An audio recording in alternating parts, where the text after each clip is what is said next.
Voilà, shalom, shalom, bien-aimés dans le Seigneur. Nous vous saluons dans le précieux nom de Jésus. C'est toujours pour nous une grande joie d'être avec vous pour que ensemble nous puissions partager la parole du Seigneur. Nous bénissons le Saint d'Israël, le Créateur des choses visibles et invisibles. C'est lui qui nous a accordé le souffle de vie. Nous le bénissons parce qu'il nous a encore gardé en bonne santé. Il nous a donné quoi manger, quoi nous vêtir. Et le souffle de vie en nous, voilà pourquoi j'ai saisi cette occasion au Éternel pour te dire merci. Merci parce que tu as gardé la maison de mon frère, parce que tu as gardé la maison de ma soeur. Beaucoup de notre génération, des hommes et des femmes comme nous, peut-être plus importants que nous, n'ont pas eu la chance de vivre en ces jours. Plusieurs cloués sur les lits des hôpitaux, certains dans des prisons, d'autres mourant sous le feu des bombes. Mais tu nous as gardés, tu nous as protégés, nous te sommes infiniment reconnaissants. Voilà pourquoi, Éternel Dieu, je ne manque pas nuit et jour de te dire merci à cause de ta protection. Même quand l'ennemi nous a tendu des pièges, tu as fait en sorte que nous ne tombions pas dans les pièges de l'ennemi. Parce qu'il est écrit, c'est toi qui fais échapper l'oiseau au filet du l'oiseleur. Sois béni, Éternel Dieu, parce que tu nous donnes encore cette opportunité de vivre sur la terre. Nous voulons certainement partager ta parole. Nous croyons que la parole que nous partageons n'est pas une simple connaissance qui doit enfler nos têtes. Ce n'est pas seulement parce que nous voulons démontrer que nous connaissons. Ce n'est pas parce que nous faisons une compétition. Ce n'est pas parce que nous voulons prouver à quelqu'un. Non, Éternel Dieu. La parole que nous voulons partager, nous croyons qu'elle est esprit et elle est vie. Voilà pourquoi je t'ai pris, tendre Père, de faire en sorte que tout celui qui nous écoutera ce soir puisse de plus en plus se rapprocher de toi et se rapprocher de ton royaume. Qu'il s'éloigne de la vie du péché, qu'il s'éloigne de la vie de l'iniquité et qu'il vienne au-devant de ton trône. C'est la raison pour laquelle nous avions été établis ministres, Père de toute gloire. Que la gloire et la louange te soient ainsi rendues par celui qui n'a ni commencement ni fin de jour, ni père, ni mère, ni arbre généalogique, ni ascendant. Le Seigneur Jésus-Christ notre Seigneur, et nous disons Amen. Que la gloire soit rendue au Seigneur parce que il nous donne l'opportunité de vous parler. Nous nous excusons pour la voix, mais nous croyons que cela ne pourra pas nous empêcher de vous parler. Nous continuons donc notre enseignement sur Judas et Tamar. Nous entamons aujourd'hui la 10e partie. Il est possible que nous allions jusqu'à la 20e partie. Donc, c'est comme j'ai toujours dit, nous ne sommes pas pressés. Nous n'allons pas non plus mourir aujourd'hui. Ok? Donc, voilà pourquoi nous prenons notre temps pour que cet enseignement, vous puissiez bien le comprendre et que cela vous donne la vie éternelle. Rentrons dans le livre de Genèse, dans son chapitre 38. Je vais lire le verset 11 et le verset 12. Il est écrit: alors Judas dit à Tamar, sa belle-fille, demeure veuve dans la maison de ton père, jusqu'à ce que Sheila, mon fils, soit grand. Il parlait ainsi dans la crainte que Sheila ne mourût comme ses frères. Tamar s'en alla et habita dans la maison de son père. Les jours s'écoulèrent et la fille de Shua, femme de Juda, mourut. Lorsque Juda fut consolé, il monta à Timna vers ceux qui tondaient ses brebis, lui et son ami Ira, l'Adulamite. Verset 13. On informa Tamar, on lui dit, voici ton beau-père qui monte à Timna pour tondre ses brebis. Verset 14 et verset 15. Alors elle ôta ses habits de veuve, elle se couvrit d'un voile et s'enveloppa. Elle s'assit à l'entrée de Naïm sur le chemin de Timna. Car elle voyait que Sheila était devenue grand et qu'elle ne lui était point donnée pour femme.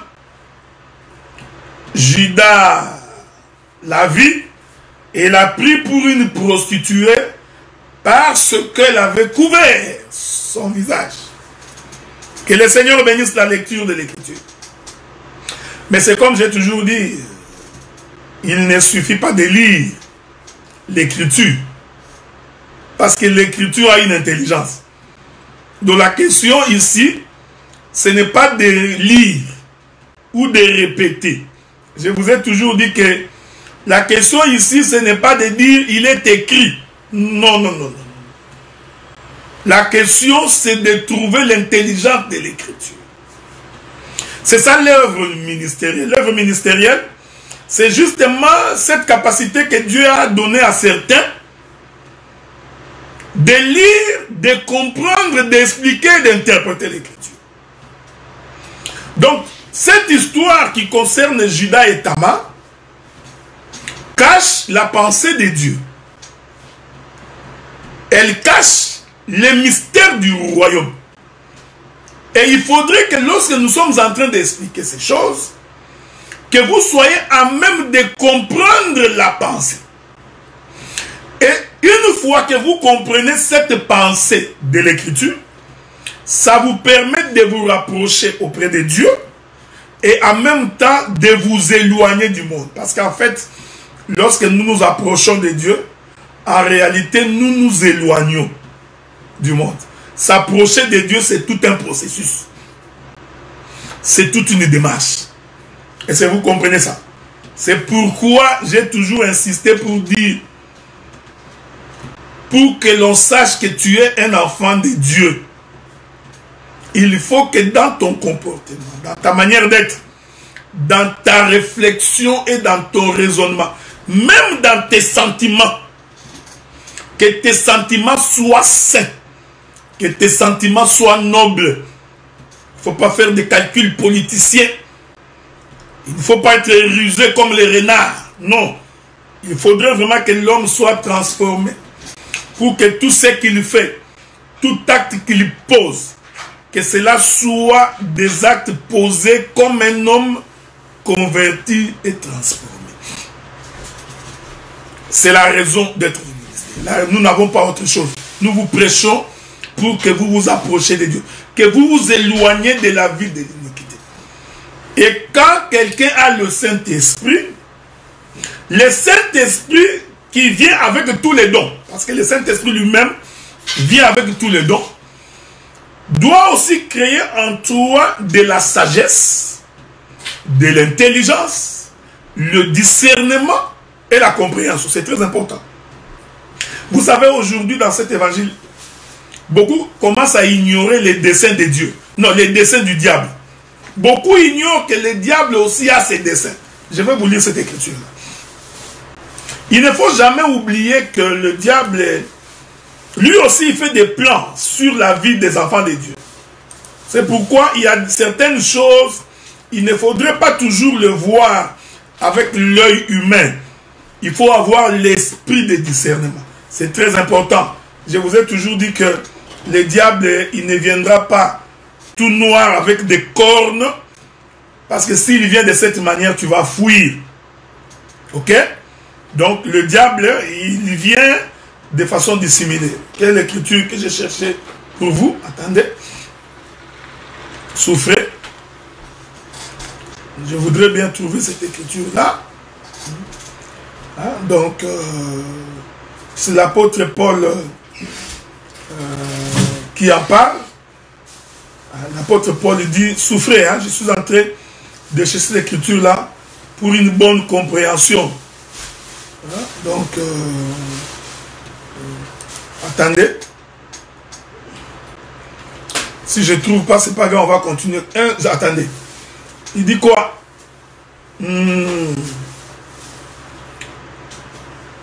Bon, je n'ai pas encore trouvé l'écriture, mais je reviendrai. Il y a une écriture où le frère Paul dit que nous sommes sans ignorer le dessein du diable. Hein? Donc, le diable aussi, il prépare ses plans. Il prépare, il a son dessein.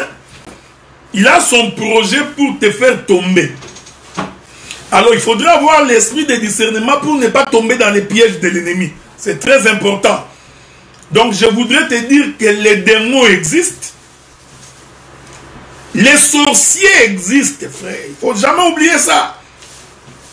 Les envoûteurs existent. Les marabouts, les féticheurs existent. Les gens qui jettent des mauvais sorts aux enfants de Dieu existent bel et bien, frère. Et le diable va toujours utiliser un homme ou une femme pour pouvoir t'envoûter. Voilà pourquoi tu as intérêt à avoir le Saint-Esprit. Parce que le Saint-Esprit te donne le discernement. Merci beaucoup, bien-aimé Roland. 1 Thessaloniciens chapitre 4. 1 Thessaloniciens chapitre 4, verset 13. On va lire ça. Que Dieu te bénisse. 1 Thessaloniciens chapitre 4. Le verset... Qu'est-ce que le verset? Quel est le frère le verset qu'il m'a donné? 1 Thessaloniciens verset 13. Est-ce que c'est ce que je cherchais? Non, ce n'est pas ce que je cherche. Ce n'est pas le verset que je cherchais. Il y a une écriture où dit, Paul dit, nous n'ignorons pas le dessein du diable sur nous. Hein? C'est cette écriture-là que j'ai bien aimé là. Hein? Il parle du dessein du diable sur notre vie. Donc je disais que le sorcier existe, l'envoûteur. Il existe. Donc, généralement, pour qu'un sorcier puisse t'avoir, ou pour qu'on puisse t'envoûter, il faut qu'on t'amène sur un terrain où tu vas pécher. Alors, une fois que tu pêches, tu viens de t'éloigner de Dieu, ainsi le mauvais sort peut t'atteindre. Voyez-vous? Donc, un sorcier va venir te raconter des histoires qui vont t'énerver. Ça va te faire perdre le contrôle. Et une fois que tu auras perdu le contrôle, tu vas glisser un mot, 2 ou 3 mots. Et ils vont ainsi avoir l'occasion de t'avoir. J'ai toujours aimé l'écriture de Psaume chapitre 1er. On va lire ça. Psaume chapitre 1er. La Bible dit ceci. Le premier verset. Heureux l'homme qui ne marche pas selon les conseils des méchants et qui ne s'arrête pas sur la voie des pécheurs et qui ne s'assit pas en compagnie des moqueurs. Donc, un enfant de Dieu doit être capable de faire ce discernement-là. De ne pas marcher avec les gens qui donnent des mauvais conseils. Non, frère, s'il blague avec toi, il faut les tabasser. S'il lève la pancarte, toi aussi lève la pancarte. Il ne peut pas blaguer avec toi comme ça. Donc, c'est déjà comme ça. Il ne faut jamais te promener avec le frère. Il va sentir. Je lui ferai sentir. Voyez-vous, frère? Donc, quand vous êtes en face de quelqu'un de comme ça,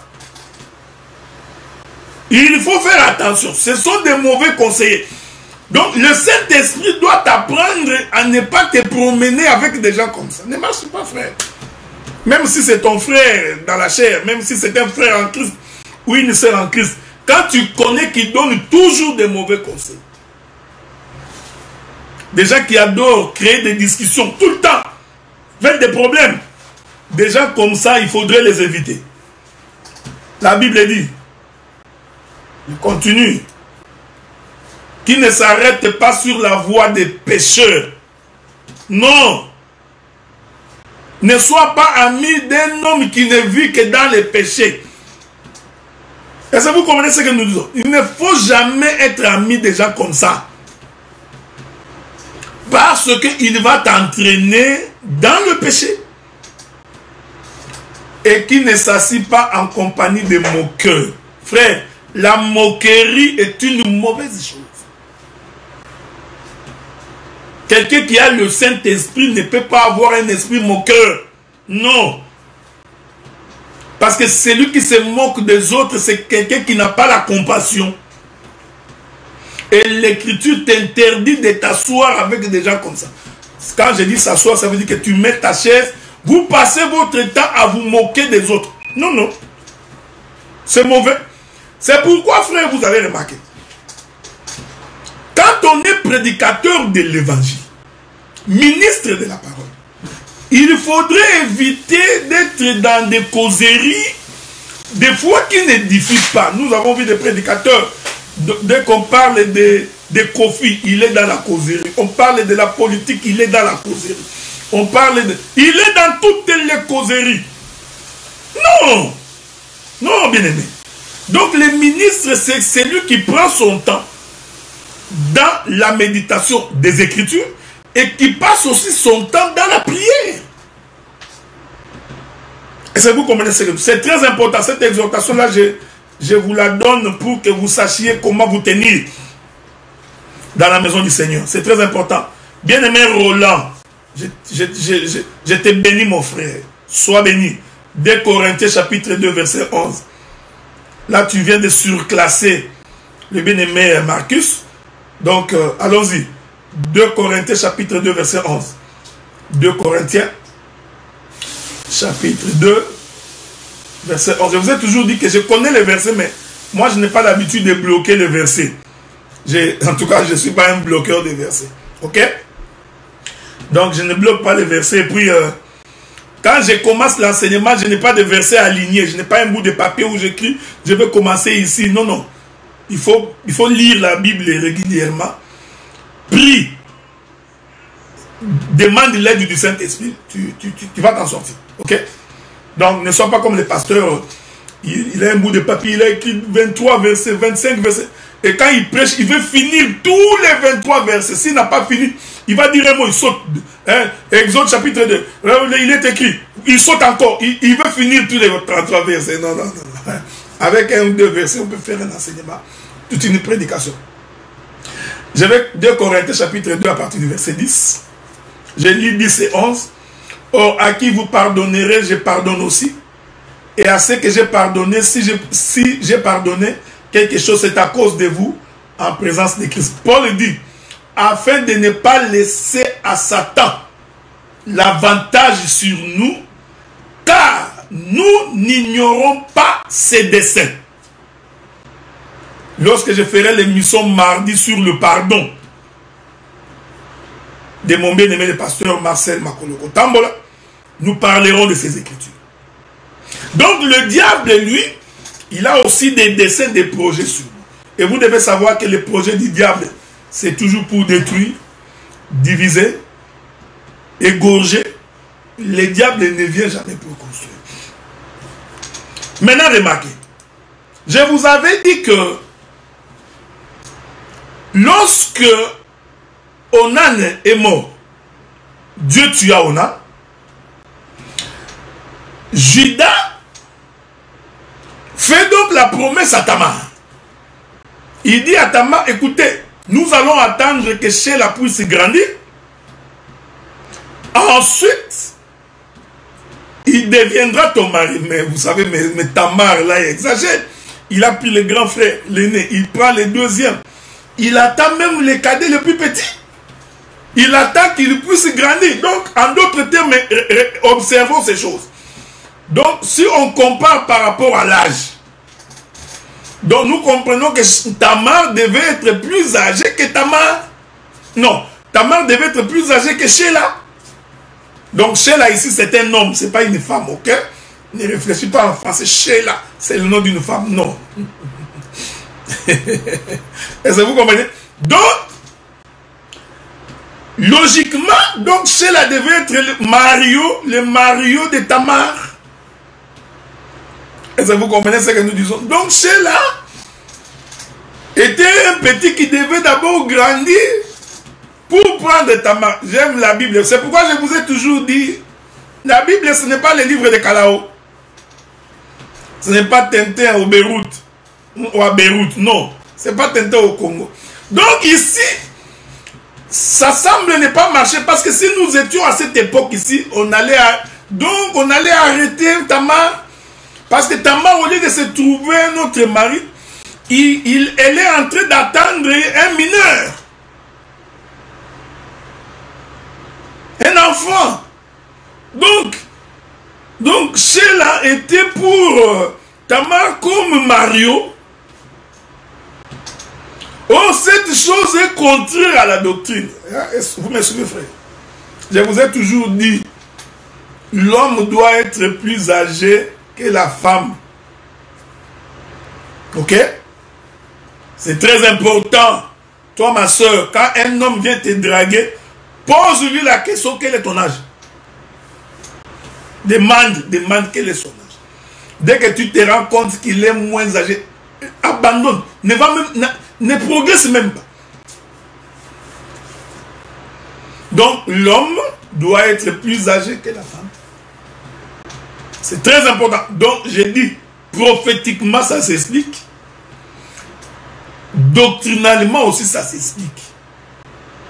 Parce que Dieu a donné à l'homme la conduite de la maison. Il a donné à l'homme la direction. Or, celui qui dirige ne doit être que plus âgé. Pourquoi? Parce qu'il vient dans le service avant. Vous voyez, frère? Donc, il est plus ancien. Donc, la direction est réservée à l'ancien. Donc, c'est pourquoi l'homme doit être plus âgé. Parce que c'est lui qui conduit le peuple. C'est lui qui doit conduire la femme. En d'autres termes, c'est lui qui conduit doit avoir une vision plus nette que celui que l'on conduit. C'est quelqu'un qui doit connaître les chemins plus que celui que l'on conduit. Est-ce que vous comprenez? Voilà pourquoi à l'homme d'être plus âgé. C'est pourquoi Dieu crée premièrement Adam. Donc Adam était un homme âgé. Ensuite, Dieu crée Ève. Donc Ève était moins âgée qu'Adam. C'est pourquoi le bien-aimé Abraham était plus âgé que Sarah. Ce que j'aime dans la Bible, c'est que Abraham était plus âgé que Sarah de 10 ans. Donc ils avaient un écart du chiffre 10.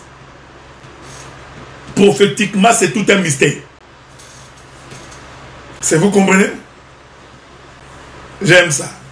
J'adore les Écritures. Hein, vous remarquez ça? Donc, Adam était plus âgé que Ève. Abraham était plus âgé que Sarah. Jacob plus âgé que Léa et Rebecca. Isaac plus âgé que Rebecca. Jacob plus âgé que Léa et Rachel. Bon, ici, j'aime la Bible. Et puis, remarquez frère, remarquez. Dans les Écritures, je dis bien dans les Écritures, l'homme doit enterrer sa femme. La femme ne peut pas enterrer l'homme. Non. C'est à l'homme d'enterrer la femme. J'aime ça. Donc quand vous êtes dans un couple, il faut déjà dire à ta femme qu'elle mourra avant toi, si tu es l'homme. Parce que c'est toi qui dois l'enterrer. J'adore ça. Hein? Bon, ça c'était pour vous susciter des questions, on en parlait là. Voyez-vous? Parce que Abraham a enterré Sarah. Jacob a enterré Rachel. Ok? Donc, alors, il se pose ici un problème un peu bizarre. Il se pose un problème bizarre parce que Sheila était un enfant comment cela pouvait-il attendre de grandir pour devenir le mari de Tamar? L'Écriture dit, Judas dit à Tamar, va porter tes habits de veuve et va rester dans la maison de ton père le temps que Sheila puisse grandir. Et c'est pourquoi les bien-aimés Régis dit, mais explique-nous, mais bien-aimé, tu veux que je t'explique quoi? Ce sont les Écritures. Hein? Hein? Donc je ne sais pas si je vais vous trouver ces Écritures-là. Souffrez, je ne sais pas. Si je peux vous trouver, je vous donnerai. Prenez le livre de Genèse. Genèse chapitre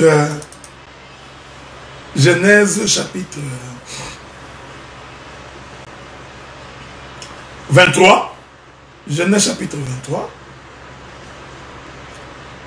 La Bible dit ceci. Après cela, Abraham enterra Sarah, sa femme, dans la caverne des champs de Macpéla, vis-à-vis de Mamré, qui est Hébron, dans le pays de Canaan. Ok? Donc Abraham a enterré Sarah. Mais Abraham était plus âgé que Sarah de 10 ans. Vous pouvez également voir que lorsque Rachel donna naissance à Benjamin, Rachel mourut et Jacob enterra Rachel. Ok? Donc, l'homme doit enterrer sa femme. Je souhaite que vous viviez longtemps. Ok? Il ne faut pas que la soeur puisse avoir peur. Non, non, non, non. Nous souhaitons avec le Seigneur que tu vives longtemps. Que le mari puisse vivre jusqu'à 110 ans. La femme jusqu'à 100 ans. Ok? Donc, ok, ma soeur, tu peux vivre jusqu'à 100 ans et ton mari va t'enterrer. Est-ce que vous comprenez ça? Bon. Maintenant, remarquez. L'Écriture dit que le père, le prophète Judas, va donc refuser de donner Sheila à Tamar. C'est ce que la Bible dit. J'ai lu ça avec vous. Parce que c'était ça son intention. En disant à Tamar d'attendre que Sheila puisse grandir, en réalité, ce n'était pas ça la vraie raison. La vraie raison, nous l'avons dans le livre de Genèse chapitre 38, verset 11. Alors Judas dit à Tamar, sa belle-fille, demeure veuve dans la maison de ton père, jusqu'à ce que Sheila, mon fils, soit grand. Il parlait ainsi dans la crainte que Sheila ne mourût comme ses frères. Tamar s'en alla et il habita dans la maison de son père. Donc, si vous continuez au verset, je crois que c'est le verset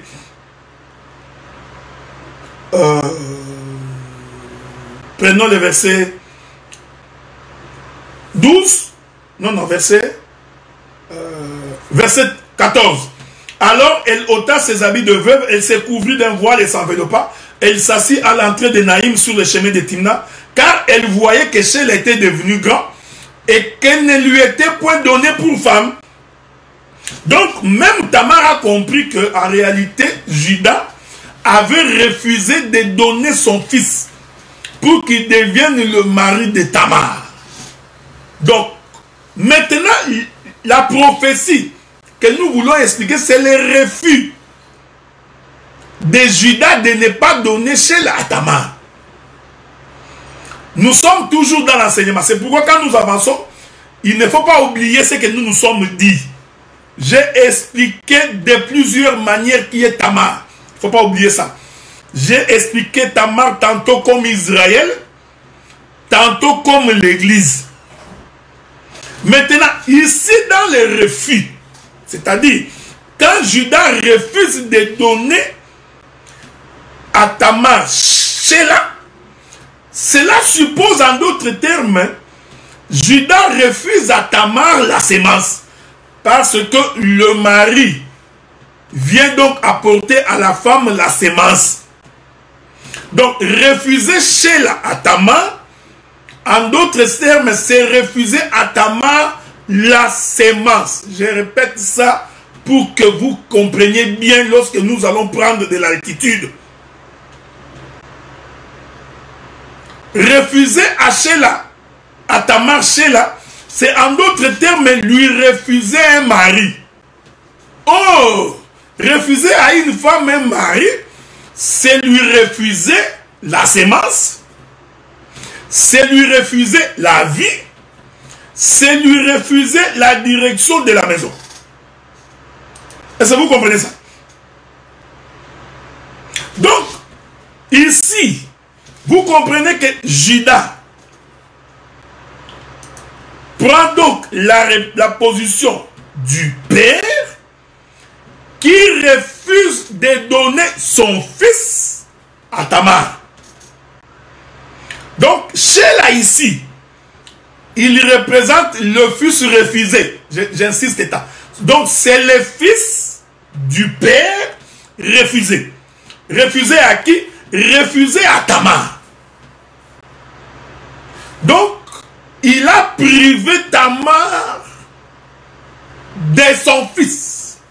Oh, j'ai expliqué dans mes précédentes interventions que les fils, c'est les entrailles du père, c'est l'intérieur du père, c'est le dévoilement du père. Donc, ne pas donner Sheila à Tamar, cela suppose Dieu s'est retenu.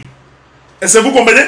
Donc Dieu ne s'est pas déversé. J'aime ça. Je vais insister ici parce que je vais aller toucher une écriture tantôt. Sheila, c'est le fils de Judas. Donc Judas, c'est le père. Sheila, c'est le fils. Or, ces choses, Dieu parle de lui.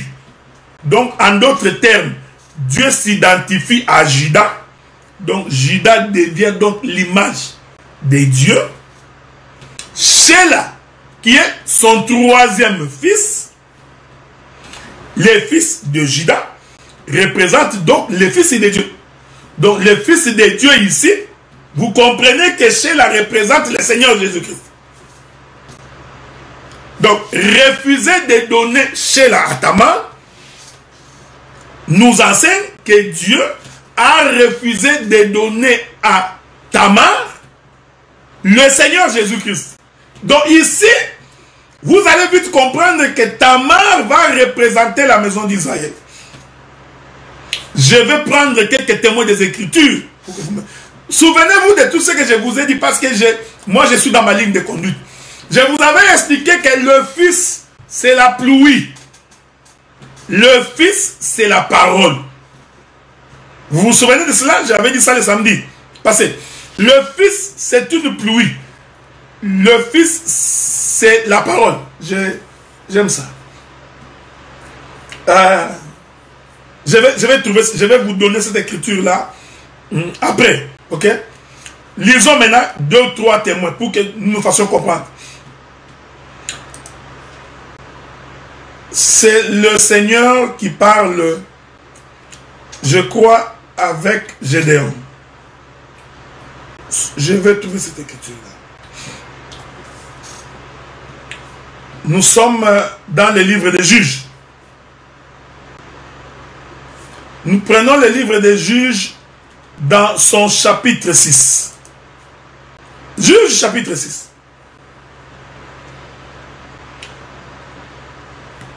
Je vais lire à partir du verset 36. Je veux que vous me suiviez bien. Très bien même. J'ai répété plusieurs fois pour que tu ne me dises pas que tu n'as pas de parachute. C'est pourquoi j'ai répété pour que tu comprennes que Sheila, c'est le fils, Judas, c'est le père. Donc, ne pas donner Sheila à Tamar, c'est le père qui refuse de donner son fils à Tamar. Maintenant, nous allons expliquer ces mouvements-là. Des fils qui n'est pas donné à Tamar. Qui est ce Tamar à qui on refuse le fils? Et qui est ce Sheila-là que le père retient? Ok? Juge chapitre 6, verset 36. Je commence la lecture. Gédéon dit à Dieu, si tu veux délivrer Israël par ma main, comme tu l'as dit, voici, je vais mettre une toison de laine dans l'air. Ok? L'air ici, ce n'est pas l'espace. L'air ici, c'est un champ. Je prendrai une toison de laine, je la mettrai dans l'air. Si la toison seule se couvre de rosée et que tout le terrain reste sec, je connaîtrai que tu délivreras Israël par ma main comme tu me l'as dit. Je relis l'Écriture. L'Éternel Dieu croise Gédéon. Il dit que Gédéon, c'est par toi que je vais délivrer Israël. Gédéon dit à Dieu, je voudrais, pour me rassurer, que c'est par ma main que tu vas délivrer Israël. C'est que moi je vais faire, moi, Gédéon. Je vais prendre la toison de laine. Je mettrai ça sur une étendue. Demain matin, si je trouve que la toison est remplie d'eau et que la terre est restée sèche, je comprendrai que c'est par ma main que tu vas délivrer Israël. Donc, le premier signe que Gédéon demande à Dieu, il demande à Dieu que la toison soit... Non, que l'eau soit retenue dans la toison. Est-ce que vous comprenez? Donc, ici, les signes que Gédéon demande, il demande que l'eau ne puisse pas couler, que l'eau reste dans la toison et que la terre reste sèche. Souvenez-vous de ce que je vous avais dit. Que lorsque la terre est sèche, c'est-à-dire qu'elle n'a pas reçu la pluie. En d'autres termes, la pluie est retenue. Est-ce que vous comprenez? La pluie ne tombe pas. La pluie, une fois que la pluie est retenue, la terre devient sèche. En d'autres termes, la terre est stérile. La terre ne reçoit pas la semence. Donc, une terre stérile, c'est une femme qui n'a pas reçu la semence. Est-ce que vous comprenez ce que nous disons? Donc, retenir Sheila, c'est rendre Tamar stérile. Donc, nous comprenons. Le fait que Judas retient Sheila, il fait en sorte que la semence ne soit pas donnée à Tamar. Ainsi, Tamar est une femme stérile. Elle est stérile tout simplement parce que le père a retenu le fils. C'est ce que Gédéon dit. Gédéon dit, je répète ça, parce que je ferai une chute libre dans le jardin bientôt. Remarquez cette chose. Gédéon dit, pour que je sache que par ma main tu délivreras Israël, je t'ai pris, retiens l'eau dans la laine. Ici, je ne voudrais pas expliquer la toison de laine, ok? Ce n'est pas l'objet de mon intervention. Parce que la toison de laine provient de l'animal. Donc, l'habit fait en laine, la laine provient de l'animal. C'est très important. C'est-à-dire, nous avons un animal qui marche. Vous comprenez ça, frère? Donc, la toison de laine, c'est un animal. Parce que la laine vient de l'animal. La laine est différente du lin. L'habit en laine est fait de la peau de l'animal, alors que l'habit en lin est fait de la semence. C'est très important ce que j'ai dit là. Donc, quand nous voyons Gédéon dire, j'aime la Bible, j'aime les Écritures. Quand nous voyons Gédéon dire que l'eau soit retenue dans la laine, dans la toison en laine, Gédéon voulait dire que l'animal qui porte l'eau, ne puisse pas déverser cette eau. Donc, j'aime la Bible, frère. Ici, nous comprenons que l'animal qui a la toison de laine, c'est le Seigneur Jésus-Christ.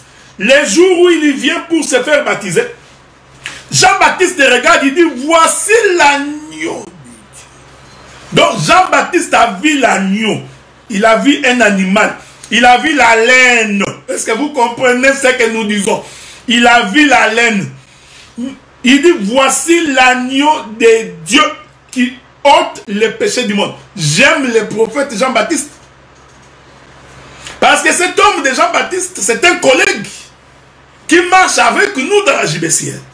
Jean-Baptiste dit, je suis la voix de celui qui crie dans le désert. Est-ce que vous avez remarqué ça? Gédéon a dit, retiens l'eau dans la toison pour que le terrain reste sec. C'est-à-dire que la pluie ne tombe pas. Jean-Baptiste dit, je suis la voix. Là, pendant qu'il s'apprête pour présenter l'agneau, il dit, voici, je suis la voix de celui qui crie. Il crie où? Dans les déserts. Quelque chose ne va pas. Jean-Baptiste était sur le Jourdain. L'eau coulait. Pourquoi Jean-Baptiste a-t-il dit que j'écris dans les déserts? Pourtant, il était là où il y avait de l'eau. Dans le Jourdain, l'eau en train de couler. Or, nous savons que le désert est caractérisé par l'absence de l'eau. C'est ce qui fait un désert. La caractéristique principale du désert, c'est l'absence de l'eau. Est-ce que quelqu'un comprend ce que je dis? Oh, quand Jean-Baptiste dit ça, Jean-Baptiste était un prophète. Il disait, l'homme que je vais baptiser, c'est la toison de laine. Mais cette toison va retenir l'eau pour vous. Donc, la toison ne versera pas l'eau. Voilà pourquoi moi, j'écris, mais dans les déserts. Avez-vous remarqué cette chose? Donc, je reprends. Je reprends très bien. Pour que tu ne puisses pas échapper à la connaissance. Judas qui refuse de donner Sheila. C'est tout un temps prophétique, frère. Donc ce n'est pas un bout de verset. Donc voyez-vous, c'est tout un sacerdoce. C'est le sacerdoce où l'eau est retenue. La rosée est retenue dans la toison. Je vous ai dit que la toison de laine provient de l'animal. Est-ce que vous comprenez ce que nous disons? Le temps de Moïse, c'était le temps des sacrifices des animaux. Avez-vous remarqué cette chose? Quand l'homme péchait, il amenait les taureaux. Il péchait, il amenait les bœufs. Il pouvait amener l'agneau, les boucs. Les sacerdoces de Moïse, c'était les sacerdoces des animaux. En d'autres termes, le sacerdoce de Moïse, c'était le sacerdoce de la toison en laine. C'est pourquoi nous comprenons que tout le temps de l'ancienne alliance, l'eau était retenue. Voyez-vous frère, l'eau n'a jamais été versée. Oh, j'aime les Écritures. Donc quand Abraham marchait, l'eau était retenue. Quand Isaac marchait, l'eau était retenue. Quand Jacob a marché, il était toujours retenu. Moïse vient, l'eau retenue toujours dans la toison. C'est-à-dire que les fils ne s'étaient pas déversés. J'aime ça. Prenons le livre des Hébreux. Qu'est-ce dit le livre des Hébreux? Pour que nous parlions des sacerdoces des animaux, ok? Souffrez avec vous, mais mon bien-aimé Roland, tu peux toujours me précéder quand je suis en retard pour trouver des versets. Allons lire quelques écritures dans les livres des Hébreux. Lisons. J'espère que je vais trouver ça. Hébreux chapitre 11. Non, chapitre 13. Hébreux chapitre 13. On peut ajouter d'autres écritures. Le verset 10. Nous lisons. Nous avons un autel dont ceux qui font le service au tabernacle n'ont pas le pouvoir de manger. Les corps des animaux dont le sang est porté dans les sanctuaires par les souverains sacrificateurs pour les péchés sont brûlés hors du camp. Voyez-vous? Donc, le prophète Paul, parce que nous croyons que c'est Paul qui a écrit, il nous explique que tous les temps des sacerdoces lévitiques, c'est-à-dire avant la venue du Seigneur, tous ces temps-là, c'était le sacerdoce des animaux.